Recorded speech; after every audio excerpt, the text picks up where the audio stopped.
Hello, everyone. It's Shane Kanto, your Wasteland reviewer, and welcome to the Streaming Wasteland here on the SPM Crew Podcasting Network. And this is my weekly show where each Friday I take three streaming services and pick a previously released film off of each. And hopefully, by the end of the weekend, you have a nice full palette of films to check out. And this week, we're going to be highlighting, the king of them all, Netflix. We got Disney Plus and Mubi. And let's get started with Netflix and a film that certainly has its flaws, but certainly has a lot of very interesting and engaging elements to it as well. And that is 1978's The Wiz.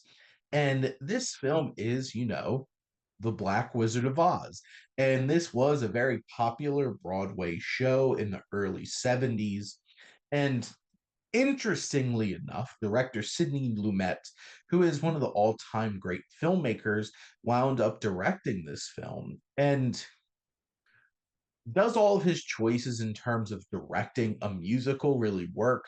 There's a lot of like big wide shot static shots that just don't capture the energy of what's going on.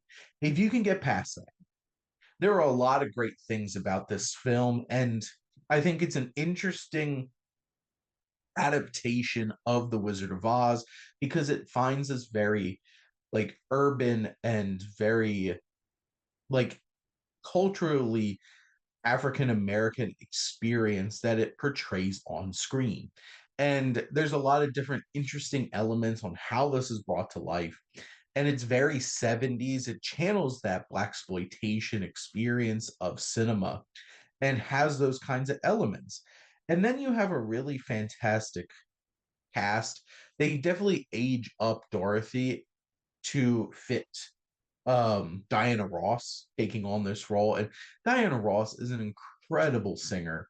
And she really brings an energy to these songs in this film and is matched really well with the rest of this incredible cast. You have Michael Jackson as the Scarecrow, and he just brings this joy and young energy to this character, and you love his dynamic with Dorothy.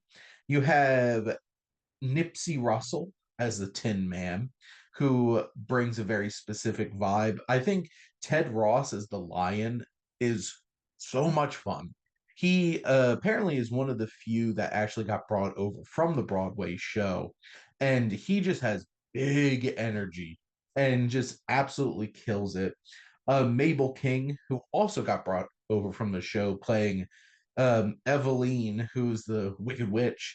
She brings this power and presence and just is so much fun.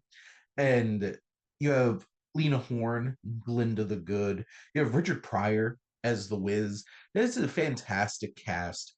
And the production design and costuming alone is just incredible. And what it brings out, I really enjoy many of the musical numbers.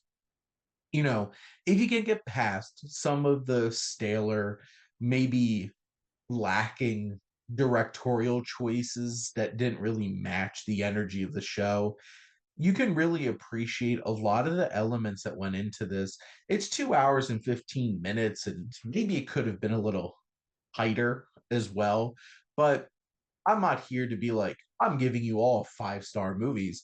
This is just such a fascinating experience, and there's so much fun to enjoy about it.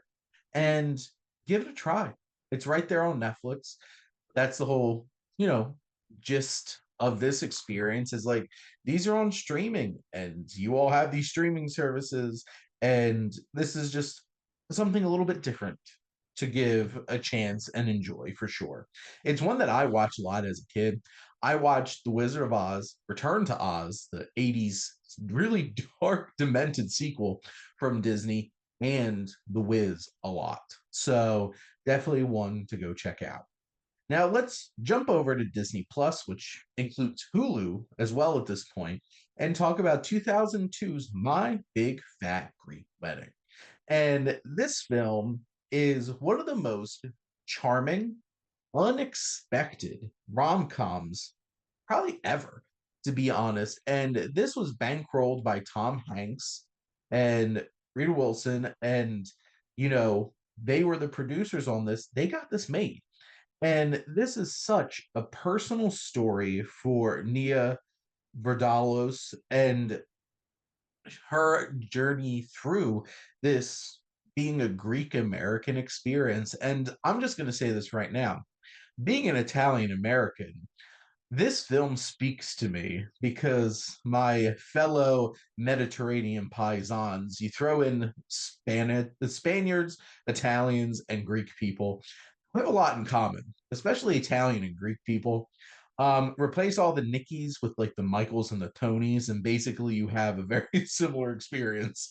And I just love the family dynamic of this and this like collective mindset of just like you have family and being in a like an ethnic culture like this film really captures that so well. And it makes sense because Vardolis is really pulling upon her own experiences. This film feels so, so authentic. And I think that's what's so important. And, it's a really low budgeted indie rom com, but it captures such a fun story. You have Tula, who's, she's made a little frumpy. She's like ever long connected to her family and stuck in this rut. And this is her coming out party of, finding a man played by John Corbett, aka one of the many suitors from the show Sex and the City. And Ian's is white toast, white as possible. You got that bunt cake that Himley brings. And, it's that culture clash that I think is so interesting about this film. Like that moment where the parents meet, or at least his parents meet her whole entire family, is so much fun because it's so culture. It's just like he's a vegetarian. That's fine. I make lamb. And you're just like, ah, I definitely have family members who would have said something like that. And it's so charming and fun. And this cast is incredible too. Whether it's Michael Constantine or Lainey Kazan, who play her parents, they're so committed. Andrea Martin, who plays the aunt, is by far one of the most entertaining characters in this whole series. I enjoy the whole series, even if it's kind of like diminishing returns from like a filmmaking standpoint. Louis Mandalore as cousin Nick, I love him in this. He's such a great addition to the cast. You even have Joey Fatone from NSYNC, which is absolutely fantastic. Gia Carides is cousin Nikki. It's just the whole cast is fun and very authentic. And this is just this is such a joyous, just drenching of another culture and just being lost in it. And the romantic comedy elements are sure tropey, but they're well done. They're well put together. This is really well written. And this, for the longest time, was the highest grossing film ever to never lead the box office. Fun little fact there until it got beat by Sing. Also, another fun fact. But in the end, this is such a charming romantic comedy, and it's certainly worth your time. And lastly, we're going to movie and going into a completely different direction um, than my big fat Greek wedding, and that is 1978. Got a couple of 78 films this week. Is the 36th Chamber of Shaolin. So we have a kung fu martial arts film coming your way. A school student who conspires with his teacher and others to overthrow the Qing dynasty sees his family slaughtered at the hands of his enemy. He joins the Shaolin Temple and rigorously studies martial arts to avenge his beloved ones. Who doesn't love a good old fashioned 70s revenge film? And Chia Hui Lu, who plays San Ti, who also directed this film, leads the way in this iconic martial arts film. A lot of this film really is like training at the Shaolin Temple. And there's so many great martial arts sequences. There's so many great moments of navigating this experience of training and finding your place in martial arts, finding your balance in life. And a lot of this film is a giant training montage, and that's fine because you get invested in this experience of him building up his skills, him developing to get to the point where he's able to go out there and do his thing. This is one of the great martial arts films of all time. There's so many great teachable thematic moments throughout the film that really resonate. You have a charismatic and committed central performer who really delivers on the physicality of everything that goes on in this film. And you see all these great martial arts moments. The action is incredible. When you finally get to the point where you're going full blown fighting, it's exciting. It is extremely well choreographed. It's all well put together, and it has this very distinct kind of vibe to it. It has this very 70s exploitation kind of film. It channels that energy of many martial arts films of the time.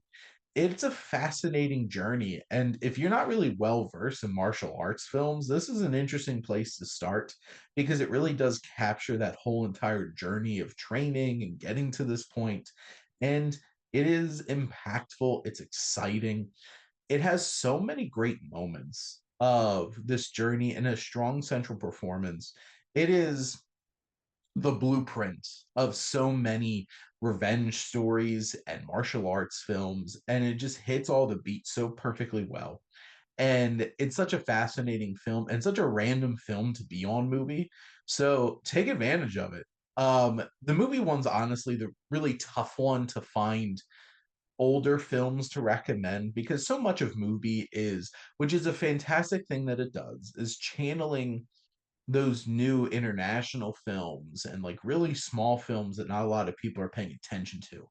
But occasionally you do find a little gem that's out there every couple weeks on this show and you're able to dig into. And this is a fun one to navigate and experience for the first time for sure. But that's a wrap here on the streaming wasteland. So let's do a little bit of recap for you. Let's head over to Netflix for 1978, The Wiz. And then on Disney Plus Hulu, you have 2002's My Big Fat Greek Wedding. And lastly, on Mubi, also going back to 1978, we have The 36th Chamber of Shaolin. But those are all my films that I'm recommending this week. Like, comment, and share on this episode. What's your favorite little rom com, that like small indie one that, is such a little charmer? What's your favorite, like, different kind of unique adaptation of something like The Wiz taking on this whole entire other kind of cultural experience? And do you dabble in martial arts films? Do you have any favorites? Let us know. And make sure to follow or subscribe wherever you listen to your podcast. The SPDM Crew Podcasting Network is ever expanding. We have so many great shows already and expanding into new ones and bringing on new people, new perspectives, and new guests to, whether it's talking about movies or television, physical media, music, sports, all kinds of different things. Make sure to check us out.